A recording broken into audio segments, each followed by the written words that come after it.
નમસ્કાર વાળા દર્શક મિત્રો, હું તમને સરદાર વલ્લભભાઈ પટેલની ગૌરવગાથા સંભળાવીશ. સરદાર વલ્લભભાઈ પટેલ કરમસદ શાળામાં ભણતા. કરમસદ શાળામાં ગુજરાતી ધોરણ 7 ધોરણ સુધીનું અને અંગ્રેજી ધોરણ 3 ધોરણ સુધીનું જ હતું.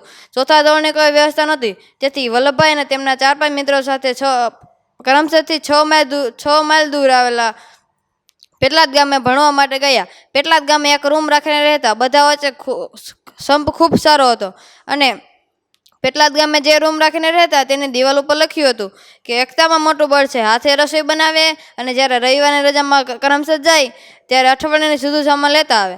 કરમસદ અને પેટલાદની આવન જાવન માટે પગપાળા જ કરવાની રહેતી. આવન જાવન પગપાળા જ કરવાની રહેતી.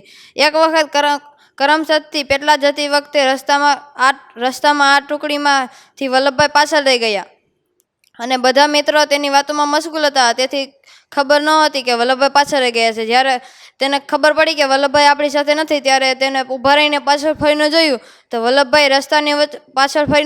વલ્લભભાઈ થોડે દૂર રસ્તાની વચ્ચોવચ્ચ વાંકાળવીને કંઈક કરી રહ્યા હતા. તે શું કરી રહ્યા છે તેની કંઈ ખબર ન હતી. તેથી એક મિત્રએ મોટી અવાજે વલ્લભભાઈને બોલાવવાનો પ્રયાસ કર્યો, પણ વલ્લભભાઈ તેનું સાંભળ્યા વગર જ કંઈક કામ કરી રહ્યા હતા. તે શું કરી રહ્યા છે તેને કંઈ ખબર ન હતી. વલ્લભભાઈ જ્યારે તેનું કામ પૂરું કરીને મિત્ર મંડળ પાસે આવ્યા ત્યારે તેના મિત્રોએ પૂછ્યું, હંમેશા કરતાં આગળ આજે કેમ પાછળ રહી ગયો અને રસ્તાની વચ્ચોવચ્ચ વાંકાવળીને શું કરી રહ્યો હતો? તો વલ્લભભાઈ કહ્યું, રસ્તાની વચ્ચોવચ્ચ એક મોટો પાણો હતો અને તે કેટલાય સમયથી ત્યાં જ પડ્યો હતો. જ્યારે આપણે કાલે આવ્યા ત્યારે મેં કંઈ કરી લીધું હતું કે આ પાણાને આપણે ફેંકી દેવો છે અને બધા રાહદારીઓને નિરાશ થઈ જાય. તેથી આ પાણાને મેં ફેંકી દીધો હતો. એક મિત્રએ તેને પૂછ્યું કે આ પાણાને ફેંક્યો કે નહીં? વલ્લભભાઈ વિજયાદાથી કહ્યું, વલ્લભભાઈ આદરેલું કામ કદી અધૂરું ન મૂકે.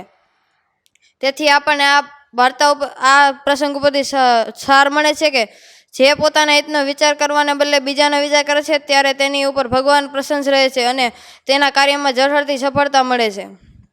અને આપણે આપણો સમકેન્દ્રી બનીને આપણા વિચાર કરવા, પોતાનો વિચાર કરવાને બદલે બીજાનો વિચાર કરવો, સમાજ અને આસપાસના લોકોનો પણ વિચાર કરવો. જય હિન્દ, જય ભારત.